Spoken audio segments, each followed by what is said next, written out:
Here we are with Aaron Harris from Harris Race Radio. So, what do you guys do? So obviously we do race communication between the vehicles to the pits. We do it 25 years, so we know what works in what environment. We do it here and we do it in Australia.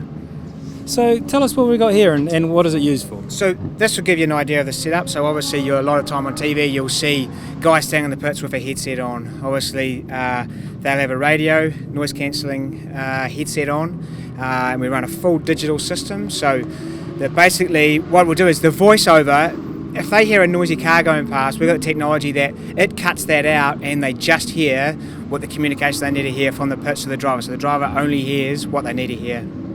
And how often are they on these things?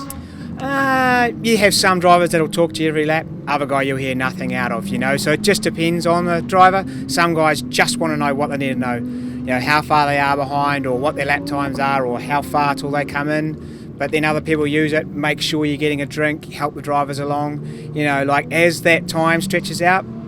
It's very important to have that communication, keep your eyes forward and drinking and all that stuff that keeps your driver focused. And it's also used by the officials, yeah?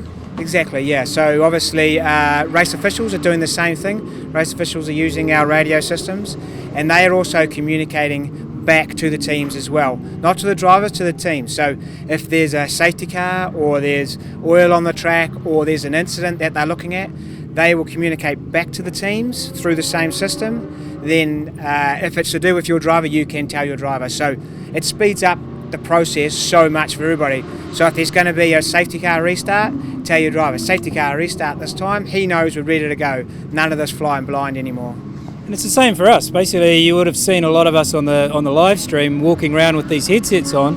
And what we're doing is we're using that to communicate from our truck to all of the cameras and tell the cameramen exactly what they need to be doing and getting that communication. Because without communication, we're flying blind.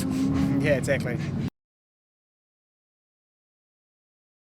Tell us, what have we got here? So this is the latest Rooks helmet from the USA. This helmet's got a lot of good features straight out of the box. We have radio, obviously, the communications. We have drink so that guys can have a drink water. And on this other side, which is the unique to this brand, we have water cooling. So we have water in, right around the helmet, and water out. We also have air being able to force through to the driver.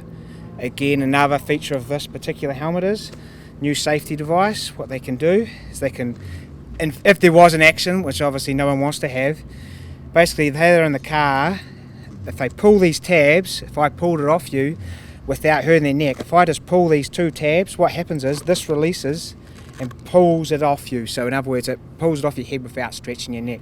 So again, another new feature just particularly to the new Rooks helmet from the USA. And so it looks like it's made of some pretty special material. Yeah, this is the top of the range, which is the carbon fibre one. They are obviously, you start with just fiberglass, then you have Kevlar composite, and then you just have full-on carbon fibre. And what is the advantage for a driver, especially in endurance racing, to a light helmet?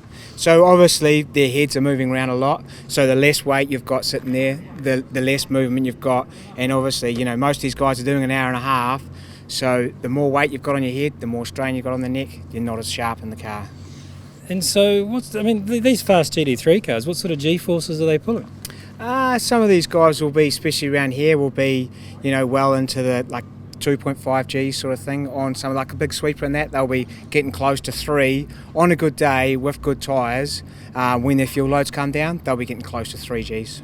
So that means your noggin is 3 times as heavy when you're driving around that corner. Correct, yeah, and that's why you see a lot of guys run the wing seats, and what will happen quite often is as they're going around these big corners, they rest their head against the side there to relieve some of that load. Cool, that's a very, very cool helmet. So there we have it. What price do you put on your head? That's the best sort of thing you can put on your head in motor racing, yeah? Yes, absolutely. We're going to look at a couple of things that the guys out there on track are using today. Obviously, you might think that today is probably not so hot because it's the middle of winter, but here, what have we got?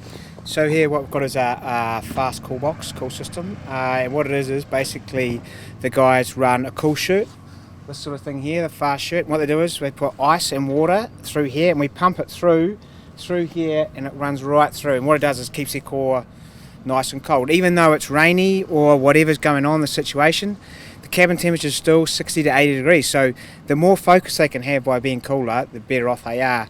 It'll last about an hour and a half. When they're coming for their pit stops, you'll see most of them will run around, jump around, open the box up. And what they'll do is, all they do is just put some water in here and some ice, shut it down, off they go again. And in this case, we can actually run through the helmet as well. So run the cooling through the helmet, same thing. Keep the head nice and cool, keep them focused, because in this type of weather, changing conditions, you want your driver to be as sharp as possible. So yeah, even though it's middle of winter, I think we're about 17 degrees here on what is a cold day. So why do these cars get so hot inside simply? Well, obviously, they're getting driven at 10 tenths, so the engine are hotter than they would be in a road car. You're taking everything out of the car that absorbs all that heat, so it's just radiating straight through the car. You see a lot of cars may fog up because what happens is water gets in the car, steam gets on the bottom of it, then all of a sudden you've got steam, you've got water and you've got heat. So when you say 80 degrees, 60 to 80 degrees, you're talking Celsius. Yes, correct. Yeah, correct. And different cars are different, Some cars have exhaust right at the back, so they are, way away. Other guys, like a lot of the GT3s, run the mufflers right down the side of the drivers. So right where they are, there's a lot of cabin temperature. And so this is just normal ice inside here? Normal ice and obviously water. You can run dry ice, but most New Zealanders are not that technical yet to get to that space, like you obviously see in the supercars and that sort of thing, where a lot of them are running dry ice. Bigger system worth a lot more money than this simple system that's been designed and around for years. And so how many cars out on the track do you think would be running something like this? I would say probably 60-70% of the field.